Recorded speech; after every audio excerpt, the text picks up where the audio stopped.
Super Crack Estrella presenta vampiros reptilianos ocultos en pirámides. YouTube me bloqueó el último video, así que vamos a repetir el tema para chinchar. Hay algo que todo reptiliano teme en este mundo, y son esas cámaras del Google Earth. Las cámaras del Google Earth tienen un sistema de 3 dimensiones. Estos equipos permiten desde un coche o a pie poder ver todo el entorno en 3 dimensiones, algo perfecto para poder ver cosas turísticas como por ejemplo las pirámides, pero que son una auténtica faena para estos demonios reptilianos, ya que estas cámaras son perfectas para poder captar a estos seres en su realidad holográfica. Los reptilianos vampiros lo saben y Google Earth también. Por esta razón Google Earth tapa a este ser que aparece en las pirámides de Egipto con una especie de cortina. Ya sabemos que Google Earth tapa siempre las caras, pero en este caso tapa todo el cuerpo de entre cientos de personas turistas que allí se encuentran tomando fotos. Pero en estas imágenes, aparte del demonio reptil que tapa el Google Earth, hay un turista que para nada es normal, parece tranquilo apoyado en un muro. Su dirección toma una cruz hecha con 2 palos. Y es que los demonios reptiles siempre están en las pirámides de todo el mundo, ya sean las pirámides de Perú o de México. Allí están ellos en lo que otra época fue su hogar, y es que estos seres siempre están atrapados a su pasado. En las pirámides de Perú podemos ver a otro de estos seres reptilianos que se ocultan. Es en esta ocasión el que se tapa. No es el Google Earth el que tapa las imágenes con una cortina, es la propia persona la que se esconde y se tapa con una manta hasta dejar solo sus ojos. Demonios que echa de menos lo que alguna vez fue su hogar, encerrados en su pasado, mientras cerca de ellos siempre hay un cazavampiros, vigilando, acechando que nada pueda salir mal. Un vampiro es, según el folclore de varios países, una criatura que se alimenta de la esencia vital, usualmente bajo la forma de la sangre, de otros seres vivos para mantenerse activo. En algunas culturas orientales y americanas aborígenes, el vampiro es una deidad demoníaca o un dios menor que forma parte del panteón siniestro en sus mitologías. En la cultura europea y occidental, así como en la cultura global contemporánea, el prototipo de vampiro más popular es el de origen eslavo, el de un ser humano convertido después de morir en un cadáver activo o reviniente depredador chupasangre. Había una época en Egipto antiguo en donde los seres humanos entraron en una conspiración para derrocar a los dioses.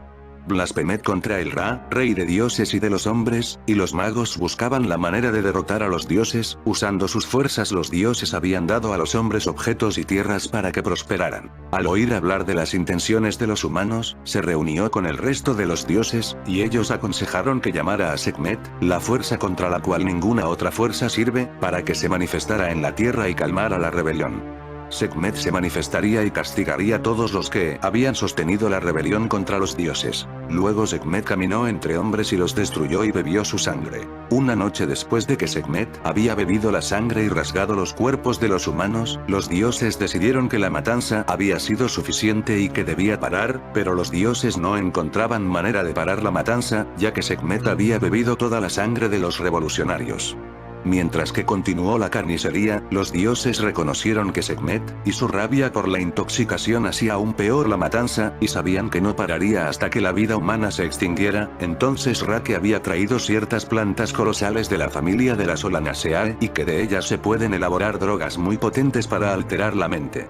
Esa planta, y posiblemente también opio o cáñamo, fueron enviados al dios Sekti en Heliópolis. Sekti agregó estas drogas a una mezcla de cerveza y sangre humana, llenando 7000 grandes jarros de la sustancia. Los jarros fueron llevados a un lugar donde Sekhmet pasaría y se vertió sobre la tierra, inundando los campos. Y cuando Sekhmet vino a estos campos y percibió lo que ella pensó que era sangre, ella se regocijó y bebió todo el líquido. Entonces su corazón fue llenado de alegría, su mente fue cambiada, y ella no pensó más en destruir. Después de eso, Ra trató a Sekhmet como si las matanzas no lo hubieran molestado, elogiando la belleza y el encanto de la diosa. Las leyendas de vampiros se originaron de este a oeste en compañía de las caravanas a lo largo de la ruta de la seda por el Mediterráneo. De allí se extendieron a Asia y luego a las tierras eslavas y los Cárpatos. Los mitos estaban originalmente más estrechamente asociados con Irán, entonces emigraron alrededor del siglo VIII, a donde están ahora. Casi en cuanto llegaron, el proceso de cristianización empezó y las leyendas de vampiros sobrevivieron como mitos. Más tarde los gitanos emigraron desde norte hacia el oeste de la India, donde tienen varios mitos de vampiros. Ya allí sus mitos se mezclaron con los del pueblo eslavo. Los gitanos llegaron a Transilvania brevemente antes de que Vlad Tepes Drácula naciera en 1431. El vampiro aquí era el fantasma de una persona muerta, que en la mayoría de casos habían sido una bruja, mago, etc. A pesar de la creencia de que los dioses le daban a la humanidad todo lo que necesitaban para ser felices y prósperos, hubo una época en el antiguo Egipto en la que los humanos se rebelaron contra ellos y trataron de derrocarlos. Ra, al oír hablar de las intenciones de los humanos, se reunió con el resto de los dioses y ellos obtuvo como consejo, el que invocara a Sekhmet, la fuerza contra la cual ninguna otra fuerza sirve, para que se manifestara en la tierra y calmara la rebelión. Sekhmet se manifestaría y castigaría a todos los que habían propiciado y sostenido la rebelión contra los dioses. Así fue, y Sekhmet caminó entre hombres y los destruyó bebiendo su sangre.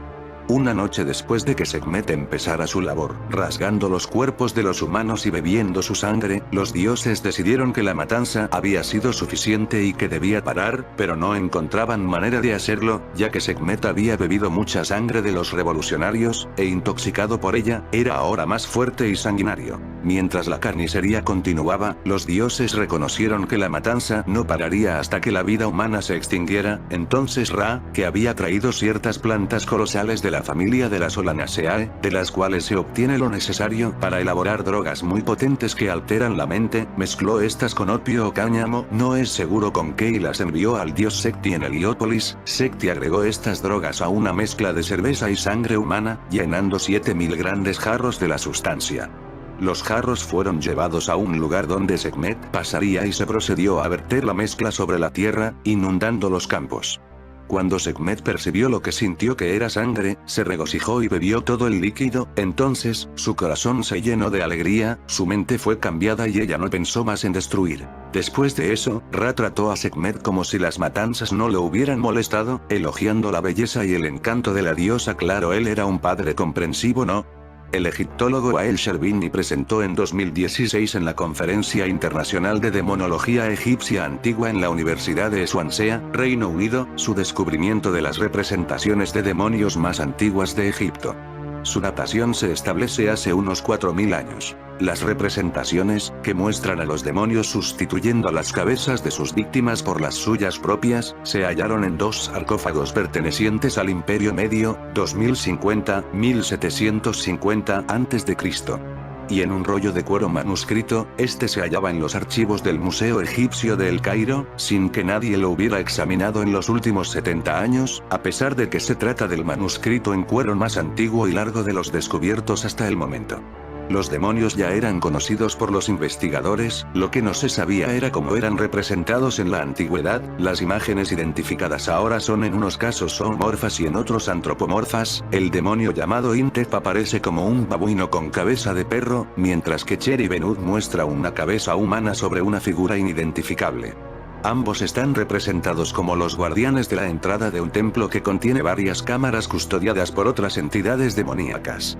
El edificio se relaciona con el dios Tot y el dios del sol. Aparte de los nombres, ningún texto aparece explicando la función de estos demonios. Intef podría denotar la función de cortar cabezas a los intrusos, según Sherbini. El tercer demonio es Ikenti, el guardián de la casa de Osiris. Este demonio ya era conocido, pues se halló retratado en un sarcófago de 1870-1830 a.C., con la forma de pájaro con cabeza de felino negra. Precisamente es el que Sherbini encontró en el rollo de cuero, que sería muy anterior al del sarcófago. En este caso sí existe texto explicativo acerca de la rapidez de ataque y el control ejercido por el demonio sobre aquellos a quienes puede ver.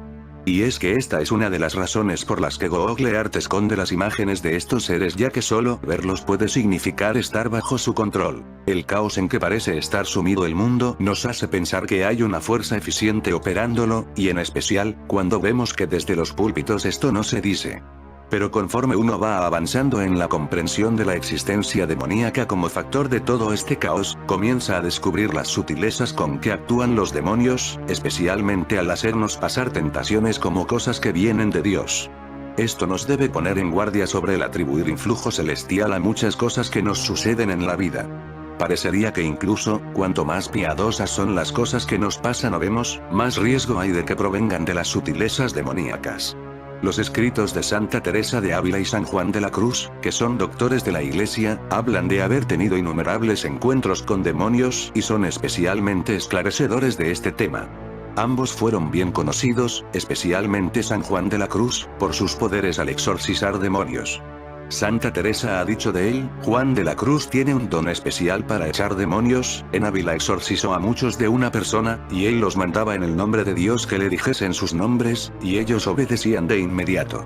Apariciones de demonios.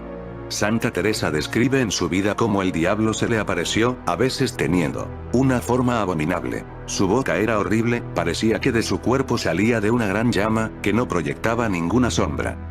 En otra ocasión, vio a un pequeño diablo horrible, gruñendo como desesperado por haber perdido lo que él estaba tratando de ganar. También vio con los ojos del alma dos demonios de aspecto horrible que parecían tener sus cuernos alrededor de la garganta de un sacerdote mientras celebraba misa. En su vida, Santa Teresa describe cómo en 1550 tuvo una visión que llevó su espíritu a un lugar en el infierno. Santa Teresa descubre que el agua bendita, mejor que cualquier otra cosa, tenía el poder de expulsar a estas apariciones externas y visibles, y señaló que los teólogos estaban de acuerdo con su experiencia. Por ejemplo, el P. Joseph Tonqué de QSJ, exorcista oficial de París de 1924 a 1962, decía que el agua bendita es bendecida expresamente para mantener lejos de los lugares y de las personas sobre las que se rocía todo el poder del enemigo y al enemigo mismo con sus ángeles apóstatas. Importancia de las tentaciones demoníacas. La destreza y artimañas que el diablo usa para evitar que las almas caminen por el camino de la perfección son terribles. Para San Juan de la Cruz, el diablo es el enemigo más poderoso y astuto, sus artimañas son más desconcertantes que las del mundo y la carne. Él es el más difícil de entender, provoca la ruina de una gran multitud de religiosos que se propusieron ir por la vida de perfección, y ningún poder humano puede ser comparado con él. El diablo engaña, corrompe, y seduce. Las tentaciones diabólicas son la experiencia ordinaria de la humanidad. Para el P. Tonqué, él es el tentador, el seductor, el inspirador de malas acciones, el homicidio, el odio, la mentira, son sus obras. Él es el padre de los asesinos y en general de todos los pecados. Pero el diablo no es la única causa de nuestros pecados, como Santo Tomás de Aquino observa en la Suma y Santa Teresa en su libro Las Fundaciones. Para Santa Teresa, nuestras propias inclinaciones perversas y mal humor, especialmente si sufrimos de melancolía, también nos causan mucho daño. Melancolía fue el término utilizado anteriormente para describir la neurosis. Es justo decir, sin embargo, que el diablo es indirectamente la causa de todos los defectos que surjan de nuestra naturaleza, en el sentido de que, como consecuencia del pecado original, el diablo introdujo el desorden y la concupiscencia de la naturaleza humana. El diablo y las debilidades de la naturaleza humana.